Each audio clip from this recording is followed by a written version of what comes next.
Hello and welcome. If you haven't already, I invite you to please click subscribe. There's no obligation, and it allows you to be notified of all new chapters. Additional information about the story, including the author, chapter warnings, and rating, can be found in the description below. All credit goes to the original author. All That Remains by Orphan Account. Chapter 15. Familiar Faces. Third Age, 2956. 55 years ago. Aragorn truly was an extraordinary tracker, as was expected from a ranger. He found each small, unnatural indent in the earth, and every broken twig and disturbed leaf that the human assassin left behind. Legolas, while adept at tracking targets, was nowhere near the man's level of expertise in the area. "Your skills are impressive, Estelle," the elven assassin said approvingly. "You are quite the ranger." Said ranger looked up at him, dark eyebrows raised. "How do you know I am a ranger?" "Your skills and cloak, along with the way that you move through the forest," Legolas informed him. "It is not only your adopted family that makes you at home in the woods." "You wear a similar cloak," Aragorn pointed out. "You are not a ranger." The elf shrugged, his dappled, green-brown cloak rippling with the movement. "These colors help me to blend easily in the woods. But you are correct. I am no ranger, though I have been mistaken for one many times." "I can see that. Since you have no glow, you could be seen as a man if you hide your ears," the man said thoughtfully, studying the elf before returning his eyes to the ground. "Yes, I use that to my advantage," the assassin explained. "Elves are not easily accepted in some places, and it is good to be underestimated." Aragorn sighed, still moving along the trail few would notice. Yet after a while, it is also irritating to always be underestimated. Legolas's eyes moved over the man's still young features. There were no lines on his face from the sun and wind, and a youthful glow remained in his silvery eyes. "You are young among your people, and practically a child among the elder," he said knowingly. "And sometimes you are treated as such." When the man looked at him sharply, he continued, "Glorfindel spoke of you occasionally, so I know small bits about you, Estelle.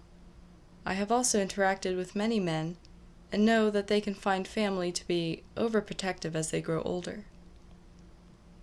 The ranger sighed, eyes returning to the human assassin's tracks. "You are correct. Ever since I returned from my extended journey, my family have been conflicted about me at times. Sometimes they wish to protect me, other times they know I am an adult and can take care of myself, and still other times they treat me like I am an ignorant child." "You are no child, but you are still young and have much to learn, Estelle," the assassin said. "You are Dunedain, and have plenty of time to improve and gain wisdom. Your family will learn to let you go eventually." The man did not know what to say to that. Instead, he spoke of the trail they were following.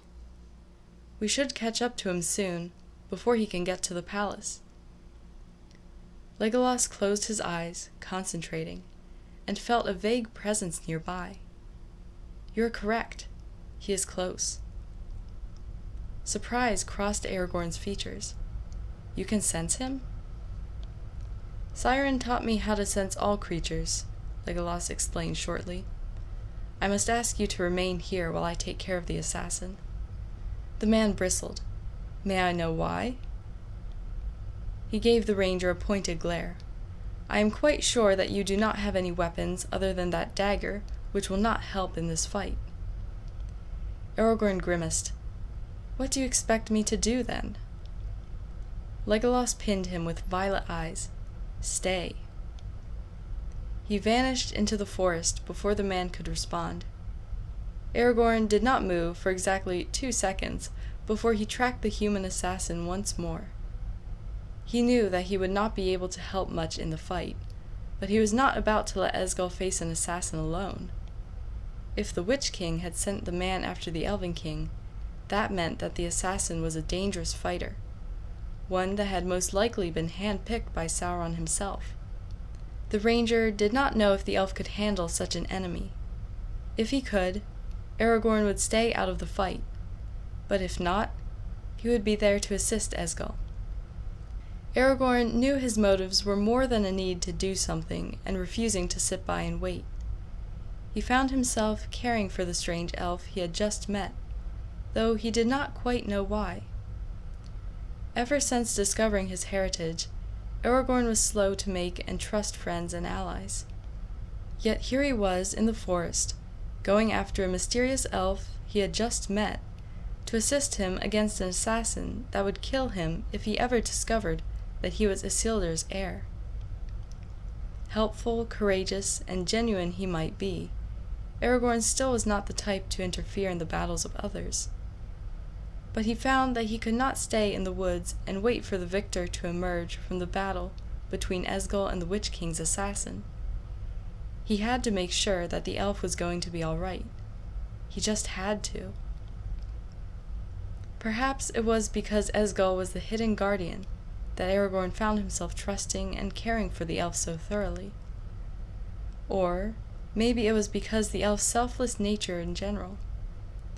He had come to the man's assistance without being asked, and had planned on revealing himself to the elves to warn them of danger, despite his wish to avoid them. Esgil may have been a seasoned warrior and killer, but the ranger could see a youthfulness and genuine joy about him that was rarely seen in elves anymore. It was ironic that Esgil, an elf who suppressed his inner light, seemed like the most carefree and light elf Aragorn had ever met, while the other elves were beginning to be worn down by the shadow. It was like the elves wore their inner lights and souls on their sleeves, allowing them to be tarnished, while Esgil guarded his and hid it from sight, keeping it safer and fully light. Aragorn shook his head, focusing on the tracks once more. Now was not the time for musings. Now was the time for action. He had to get to Esgil and the assassin, because, regardless of his motives, he was not about to let the elf face this enemy alone. Legolas crouched in a tree, the limbs above his head hiding him in their shadows. He watched the enemy's assassin walk carefully below him, the man moving quickly, but not so fast that he made unnecessary noise. The man was an Easterling, wearing dark clothes with a face mask much like the elves. The human assassin seemed to be expecting an attack. His bow was in his hand with an arrow notched to the string.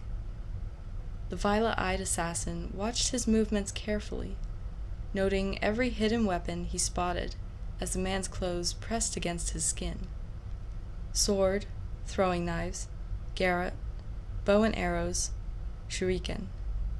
Hidden knives in his boots and sleeves, along with one on his lower back.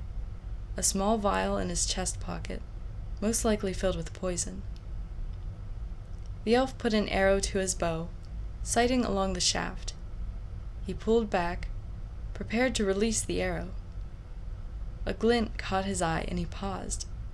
Legolas's eyes moved along the exposed blade of the man's sword, noting the smoothness and perfection of the blade. His eyes widened slightly, and he nodded to himself. So that is how it is. All right, then. His aim shifted, and he fired. The Easterling assassin jerked in surprise as the arrow flew by him. He spun, sighting Legolas as the elf dropped to the ground, casting his bow aside.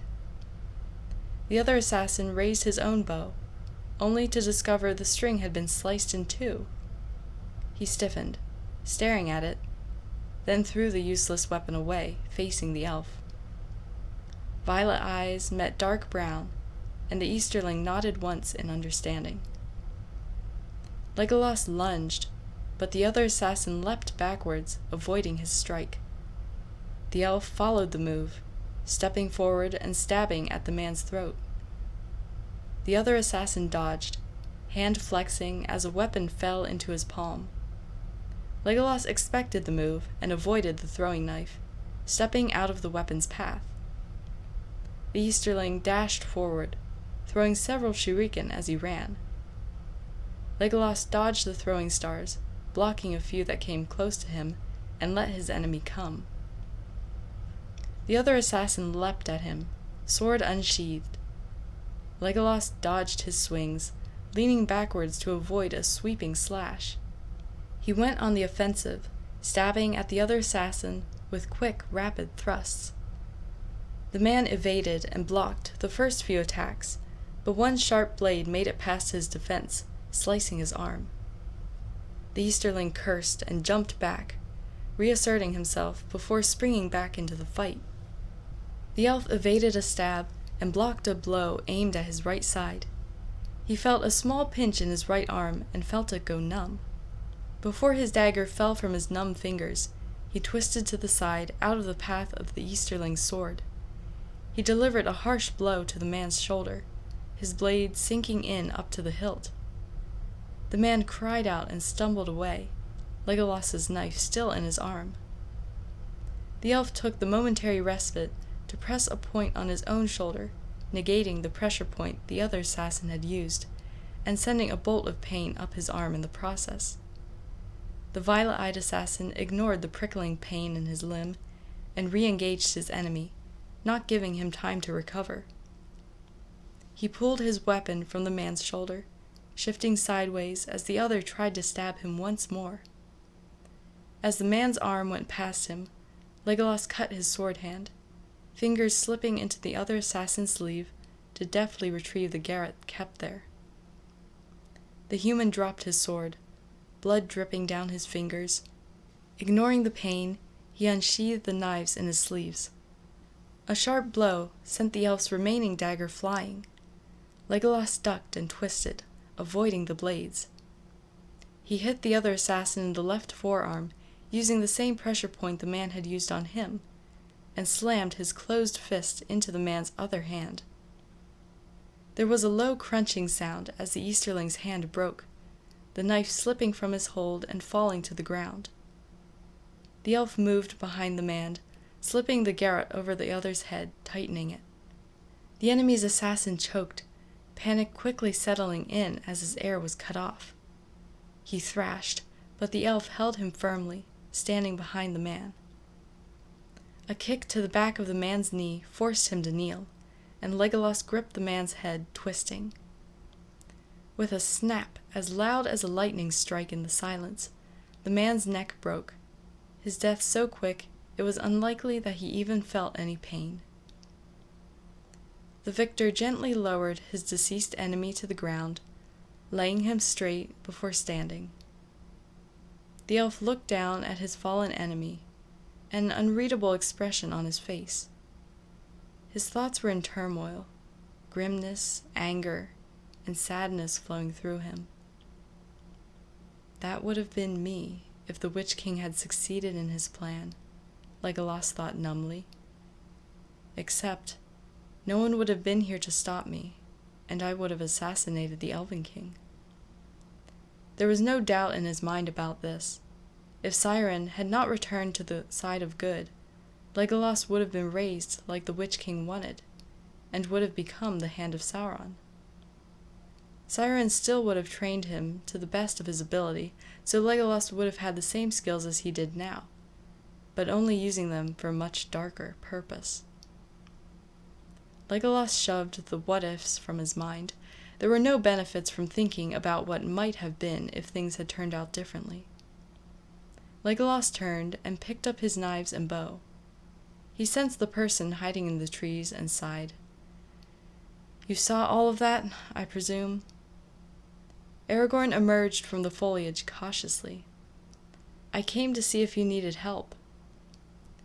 The assassin gave him a thin smile. "Thank you, but that was unnecessary." Silver eyes landed on the dead enemy, and the ranger nodded in agreement. "I can see that. You fight very well." He glanced at the elf, expression guarded. "You fought almost like him, like an assassin." Legolas hesitated, eyes not leaving the ranger's face. "That is because I am one. Siren, the Dunedain that raised me, trained me to be an assassin, one that would defend the free people of Middle-earth and fight against the shadow." Aragorn quietly studied the dead assassin a moment longer. He showed none of his thoughts on his face. "Why didn't you just shoot him?" the man asked quietly. "You could have done it." The elf was silent, trying to think of a way to explain. Siren's teachings come from a variety of cultures, including that of the Easterlings. Against what you might believe, not all Easterlings fight for Sauron. In fact, many of the Easterlings would never take part in the Shadow's plans. They believe in honor, and fighting opponents with honor. That Easterling may have been an assassin, but he was one who followed their code of honor. The elf knelt and picked up the dead assassin's sword, showing it to Aragorn. "I know this because his blades are not notched." "What does that have to do with anything?" Aragorn asked, confused. Legolas frowned at him. "By notching the blade, you weaken it slightly, the metal becoming more likely to crack, dull, or even break. In the East, notched blades are the blades of pirates, corsairs, and dishonorable people. Those men use notches to show how many people they have killed. A large notch represents a male, a medium notch represents a female, and a small notch represents the death of a child with that blade. Those men, the ones who are proud of killing so many of their own kind and wish to show it, are normally the type of people who work for Sauron. But this one had a blade that was not touched." He looked down at the man's calm face. "I do not know why he was working for the Witch King, but he was an honorable man. I respect that, and as such, refused to shoot him from the shadows. When I came upon him, I shot at his bow, cutting the string, and dropped my own bow to the ground. That told him that I understood he was a man of honor, and would engage him in close combat." The elf's lips pressed together. In the Easterling's culture, there is such a thing as an honorable and dishonorable or shameful death. It is their belief that an honorable death will send their spirit to their hall of Mandos, and a shameful death will trap them in a terrible void for eternity. If I shot him in the back from the shadows in a sneak attack, his death would have been dishonorable. But because I fought him in hand-to-hand, and thus killed him, his death is honorable." Aragorn stared at him. "I never knew that about the Easterlings," he said. "Not all of them are evil, you know," Legolas said flatly. "You Westerners would do well to learn more about them and other cultures in Middle-earth." "When I return to Rivendell, I will look into it," the man promised. Legolas granted him a small smile. "Good." His expression sobered as his gaze returned to the assassin. "His body must be burned, otherwise it will attract unwanted creatures." The man and elf quickly built a pyre in the closest clearing. The dry wood they had gathered easily lit, a fire turning the Easterling's body to ash. Legolas watched the flames for a moment, before turning away, walking back to the forest. "We need to get moving. It is almost dark, and your family is most likely frantic by now." "All right then," Aragorn agreed. "You are still leading me to the palace?" The elf gave him a flat look. "Why wouldn't I? I can't just leave you here to wander around alone. You might find a ravine to fall into." The man had a defeated air about him. "When I am old and gray, you're still going to tease me about that, aren't you?" "Of course," the assassin told him, laughing as they walked. "I will never let you forget it." Aragorn groaned. With every step they took towards their destination, Aragorn could see Esgil become tenser. But instead of looking worried or nervous, the elf became frigid, a blank mask put in place. He could almost physically see the assassin debating whether he should reveal himself. His face held no emotion, but his body tensed and his eyes flickered as he thought. "Why are you so wary of meeting the elves?" the ranger asked the elf suddenly. Esgil stepped over a protruding tree root, silent, and for a moment the man thought that he was not going to answer. Then the elf spoke. "For quite a while, whenever I think of showing myself to the elves, I get a terrible feeling.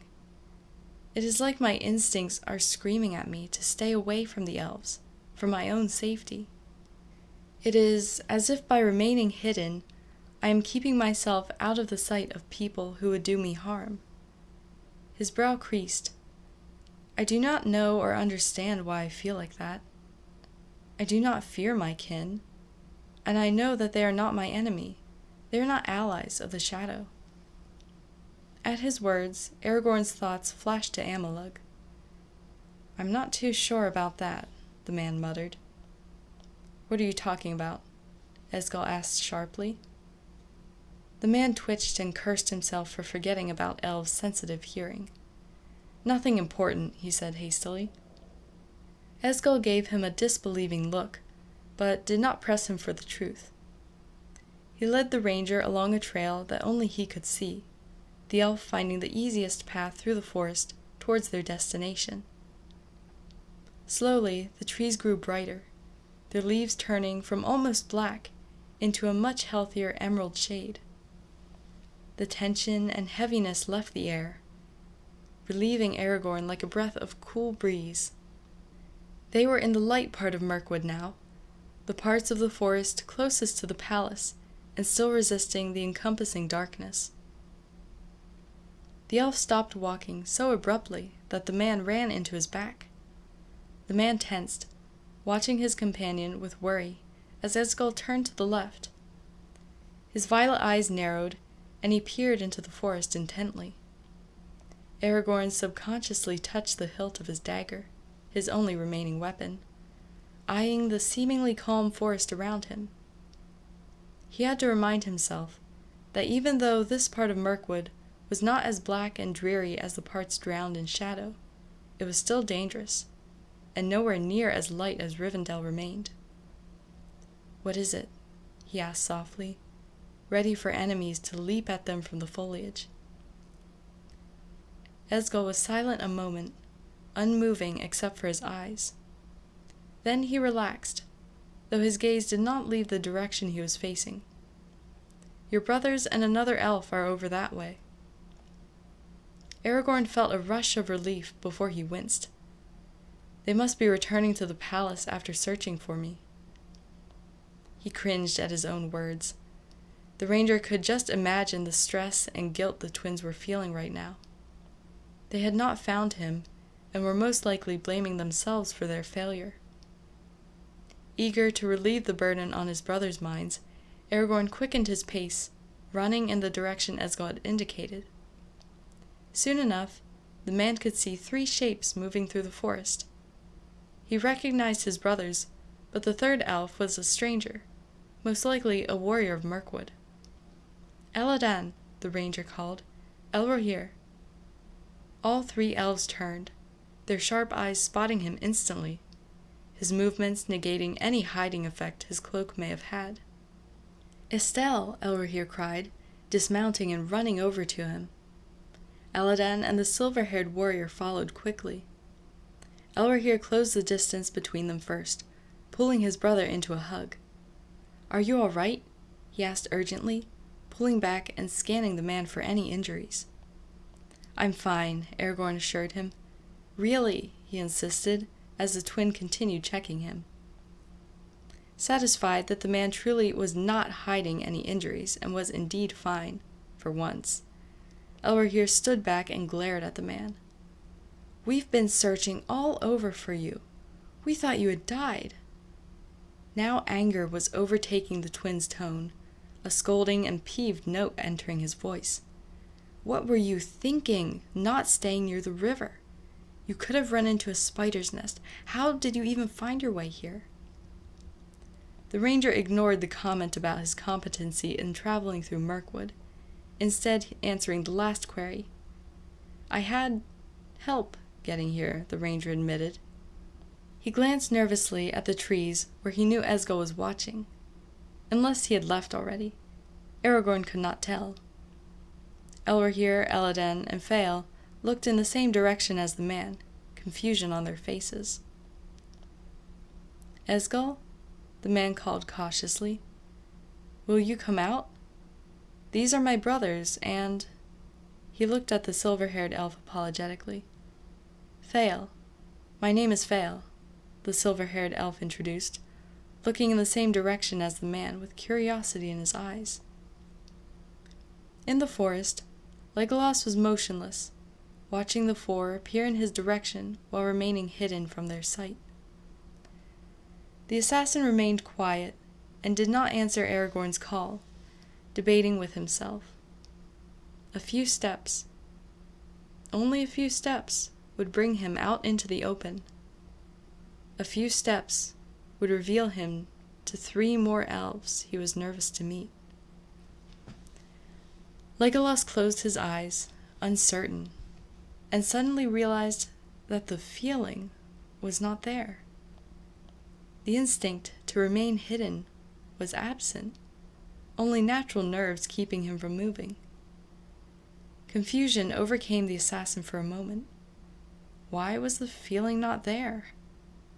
But he pushed it aside. Taking a deep breath, the elf walked out of the shadows into the open. Elladan, Elrohir, and Fael jumped in surprise, the figure in a brown and green dappled cloak seeming to materialize out of the forest like a spirit. The first thing they noticed about the newcomer was his bright violet eyes. The eyes held their attention as fully as a spot of light in absolute darkness, the unnatural, glowing feature taking over every ounce of their observance. Then they blinked twice, broadening their awareness to take in his other features. Fair skin, pale blonde hair, pointed ears, a bow, 2 long knives, were all noted and filed away in their minds. Elladan and Elrohir lingered in mindless shock, but the sight of the hair sent a dull flare of pain through Fael's chest. His hair is the same color as Legolas's was. Fael felt like he should know this elf. He felt as if he had met him somewhere before, and recognized him in a way he could not explain. The hair was familiar. So familiar.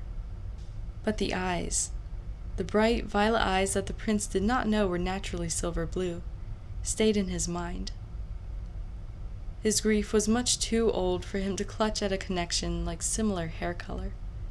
If the eyes had been silver blue, if he had not heard Aragorn call the elf Esgol, if the elf was not a full adult that barely resembled the elfling brother he had lost, then Fael might have asked questions, demanded answers, and reached for strands of hope. But the death of his brother had long ago been accepted by Fael, and so he did not think further than that. "Who are you?" the prince asked instead. "As Estelle said, I am Esgol," the violet-eyed elf replied in a soft, musical voice. "He helped me after I fell in the ravine and guided me here," Aragorn elaborated. He looked at the twins, a grin on his face. "He is the hidden guardian from Glorfindel's stories, the one who has been killing orcs and saving people from the shadow." A scowl crossed the man's features. "Speaking of which, I am going to have a talk with him about that later." To the 3 elves' surprise, Esgol rolled his eyes. "I told you. I asked Glorfindel not to speak about me, though apparently my adventures are entertaining enough that he would tell them to a child." "Wait," Elladan interrupted. "You are the hidden guardian? And you know Glorfindel? And he never told us or Ada?" The older twin had a flabbergasted expression on his face. What did you do that made him willing to not tell Ada? Legolas shifted on his feet, glancing nervously at Elrohir. When you were captured by orcs 200 years ago, it was not Glorfindel that killed them and rescued you. It was me. Elrohir's eyes widened, and a smile broke out across his face. I knew that Glorfindel was hiding something, he said triumphantly. The assassin smiled hesitantly back at him. A moment later he stiffened, his instincts screaming at him to hide. He sensed riders approaching, the bright presence of elves blurring together as they rode in a tight group. The others' reactions were opposite to the secretive elves. Ada is coming, Elrohir reported, not noticing Esgul's sudden unease. The younger twin grinned at Aragorn. I wonder if he'll go through with his threats this time and lock you away in a tower. Aragorn huffed and was about to reply when he noticed Esgul's panicked expression. Are you all right? He asked, voice tinged with concern. He placed a hand on the elf's shoulder. Legolas found himself mute, unable to speak as his flight instinct grew stronger with every passing second. Before he could attempt to reply or act on that instinct, the party of elves rode into the clearing. The group included Thranduil, Elrond, Glorfindel, Amalug, and a few of the warriors of Mirkwood. Estelle, Lord Elrond said, dismounting with a pack of healing herbs in tow and rushing over to his adoptive son. Aragorn swiftly backed away. I'm fine, Adar. Really. Elrohir already checked me over. As Elrond ignored his son and searched him for wounds, Legolas remained motionless, trapped beneath the gaze of many of the elves, all of whom were wondering who the cloaked one hovering near the edge of the woods was. The elf's instincts were wailing at him so greatly he almost did not notice as the many of the elves' expressions turned from confusion to shock to guarded wariness before him. His attention was on the threat he could sense nearby. It was so close he could pinpoint it. Legolas's eyes moved over the elves, separating their presences and inspecting them each individually. The bright, familiar presence almost distracted him, but he moved on, intent on finding the threat. His eyes landed on the lone warrior in Rivendell colors, and his senses shrieked in warning. Then, the feeling of panic vanished completely, as if it knew that its warning was useless now. But Legolas could sense what he had been unconsciously hiding from. Deep within the warrior's core, tarnishing his spirit and soul, was darkness so black and empty that it was practically a void. The assassin could tell that it was not a creation of the warrior, and only partially a part of him. It was something else, a separate being, like a parasite attached to a host.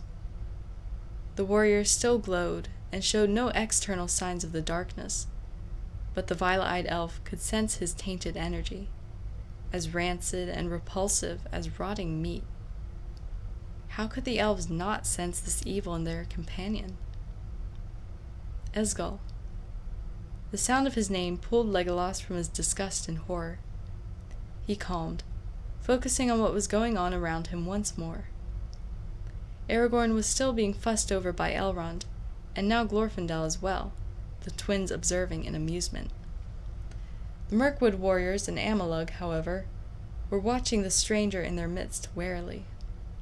Legolas met their gazes levelly, resisting the urge to openly glare or growl at the shadowed elf.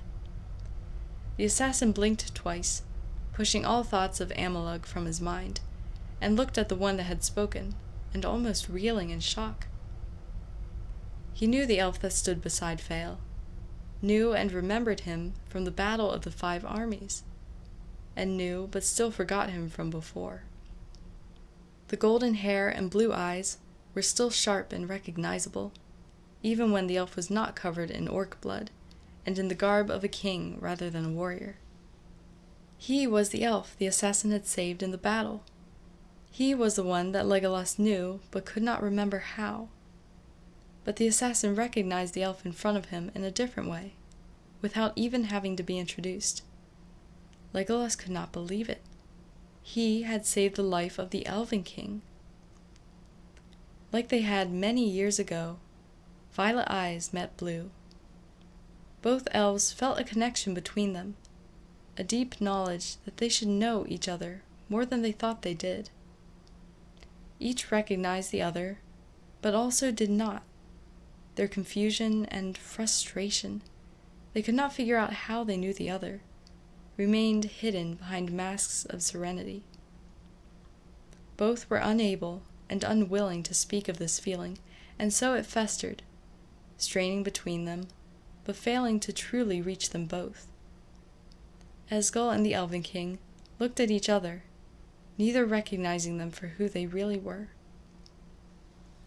"You are the one that saved my life in the battle," Thranduil stated, studying him intently with Fael at his side. "Yes, my lord, though I was unaware that it was you," Legolas responded, the words feeling odd on his tongue. "My lord?" He should not be calling the Elven King my lord. Thranduil was called... He did not know.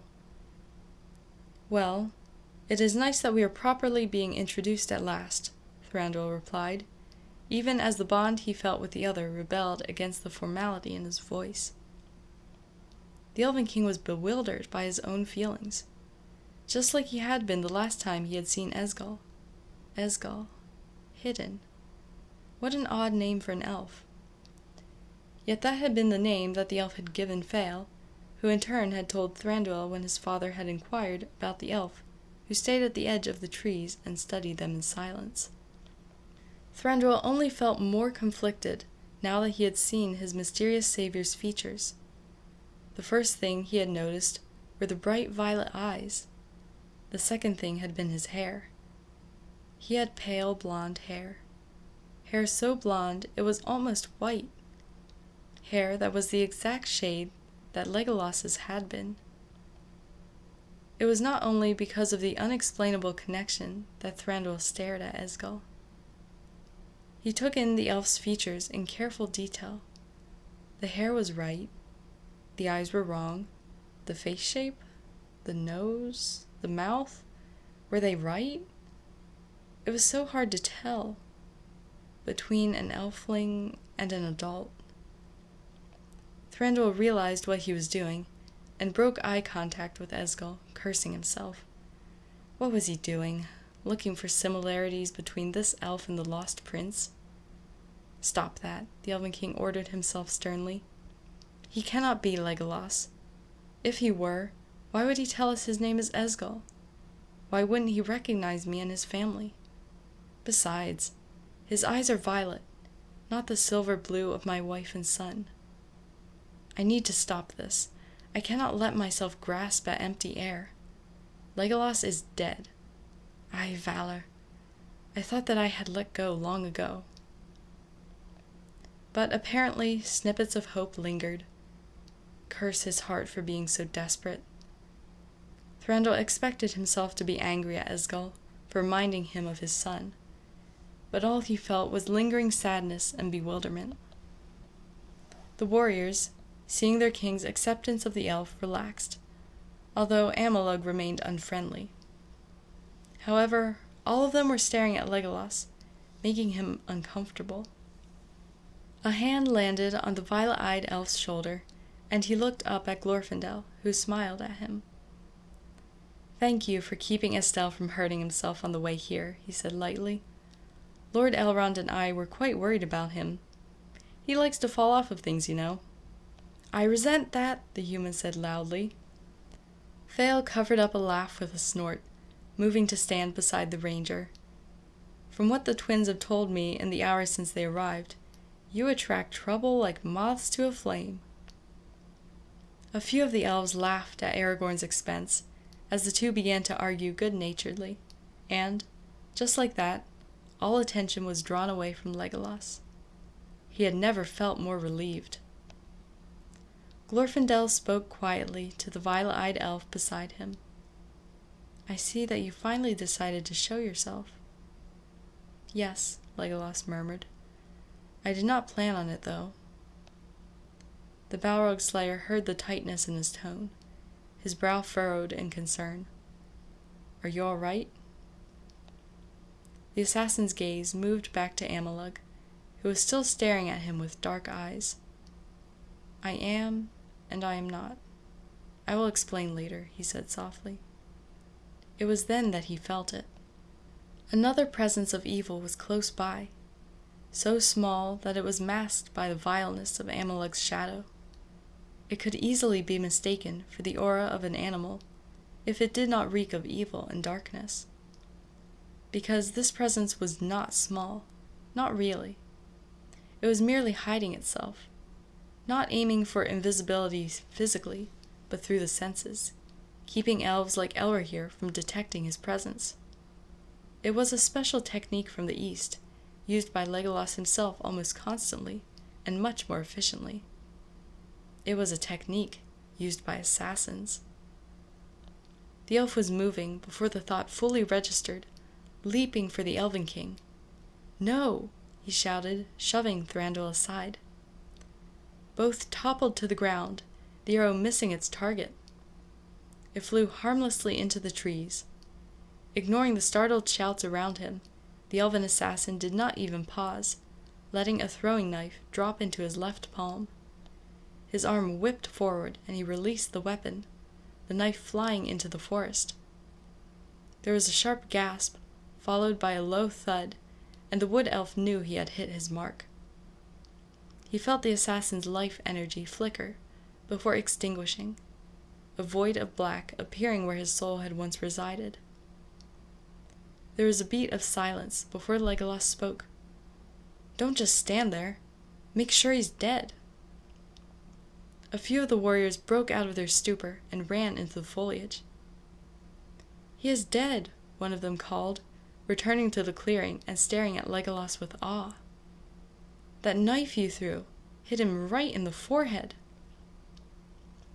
As the pale, blonde-haired elf acknowledged his words with a nod, Thranduil sat up, wincing slightly and with a startled look on his face. His two sons, one of whom remained hidden from him, helped him to his feet. The Elven King's robes had twigs and leaves stuck to them, but he was not harmed from Esgil's life-saving shove. "Are you all right, Ada?" Fael asked worriedly, just to make sure. From his vantage point, he had been unable to see if the arrow had nicked his father as it flew past, and he needed reassurance that his father had indeed avoided all injury. "I'm fine," Lucinda assured the prince, and turned to the violet-eyed elf beside him. "That's the second time you have saved my life, Esgil. Thank you." "If I had been thinking, I wouldn't have had to," Legolas said, disgusted with himself. "I should have known that the Witch King would send 2 assassins after you. The one Aragorn and I encountered was that one's backup." "Assassins?" Elladan shouted, picking up on the one word. "You fought assassins on the way here?" Legolas looked up to see everyone's eyes on him. He froze, a wide-eyed deer look coming over his face. He was not used to being the center of attention for so many people, and most definitely not so many strangers. A hand landed on his shoulder, squeezing it gently, and the assassin looked up, meeting Glorfindel's calm blue eyes. He relaxed, more at ease now that the Balrog Slayer had his back. "For difficult targets, it is protocol to send 2 assassins to do the job," he explained hesitantly. "The assassin I just killed was meant to assassinate Elven King Thranduil, using a long-range strike, and the assassin Aragorn and I encountered was meant to kill you, if the first one failed." The assassin looked at the silent Elven King, nervous and wary once more. "That is why I came back to Mirkwood in the first place, to warn you about the assassins. I met Estelle on the way, and we found the other assassin's trail, so—" He trailed off, frozen and silent once more. Elrond's family, the Mirkwood royals, and Glorfindel were still calm and listening intently, but the warriors in Amalug were looking upon him with hostile suspicion. Legolas felt movement at his right, and turned to see Aragorn standing beside him, the human silently showing the elf his support. A moment later, the twins were next to their brother, and Fael moved to Esgul's left side, all silently glaring back at the elves. Some of them dropped their gazes nervously, quailing against the angry stares, but others continued to eye him like he was an orc in their midst. Then Thranduil stepped forward, a serious expression on his face. "This is not the time or place for explanations. I say we all return to the palace, then move on from there," the Elven King suggested smoothly, turning to Legolas. "For now, I just want to thank you for saving my life and helping us fight against the shadow all these years. I am glad that you have decided to reveal yourself to us at last, Guardian of Mirkwood." A few of the wiser warriors put the pieces together, eyes brightening as they realized who the strange elf was. They no longer looked upon Esgul with suspicion, but respect and gratitude. Even the ones still in the dark relaxed as their king accepted the elf with no glow. If the Elven King thought he was on their side, then they would follow by his example. Thranduil offered his hand, and Legolas took it, smiling slightly, and gave it a small shake. The unexplainable connection he felt with the Elven King and the prince lingered at the back of his mind, and refused to leave. "What is this?" Saruman hissed, glaring at his blank palantir. After the orcs' failure to capture one of the sons of Elrond, and their consequent deaths many years ago, Saruman had taken to observing any missions that he could. Using the shadows inside vengeful elves, the White Wizard and the Witch King could see into the ring-protected realms without the elves noticing. They used the elves' own sight to spy on their enemies, only slight darkness showing through their gaze. The Witch King had introduced this spell to Saruman not long ago, and the Istar had been stunned and pleased by the potency of dark magic at his disposal. Unlike with many other spells, this spell used the darkness inside the elves, rather than Saruman's staff and energy. This allowed it to be used more often, and with little risk of a backfire. That was why the White Wizard had been so shocked when the scrying spell failed. Saruman had tried to spy on the Elven King through one of the most shadowed elves, Amalug, to see if the assassins the Witch King had sent had succeeded in assassinating Thranduil. Instead, he saw nothing but blackness. Saruman knew that Amalug had been with the Elven King. He had seen them riding through the woods, through the shadowed elf's eyes. But for some reason, the wizard had been blind during the assassination attempt. One moment, the corrupt Istar was spying on Thranduil and the others as they rode. The next instant, blackness had slammed over Saruman's vision with such force that the backlash had sent the wizard flying. Saruman could only think of one reason why his sight was failing. Someone was blocking his power. It was easy to stop light magic from being used to scry into dark places. All someone had to do was encompass an area in darkness. This technique was used by the Witch King to stop the likes of Galadriel from seeing into Minas Morgul. However, blocking dark magic from seeing light areas was much harder. Dark magic was inherently stronger than light magic, especially now that the shadow was growing so strong. So the use of such magic to stop seers from seeing should have been impossible. But Saruman knew that the power being used was light. It had to be, because no darkness would be able to resist the power used by the spell. That left the Istar and the Nazgûl Lord with a serious problem.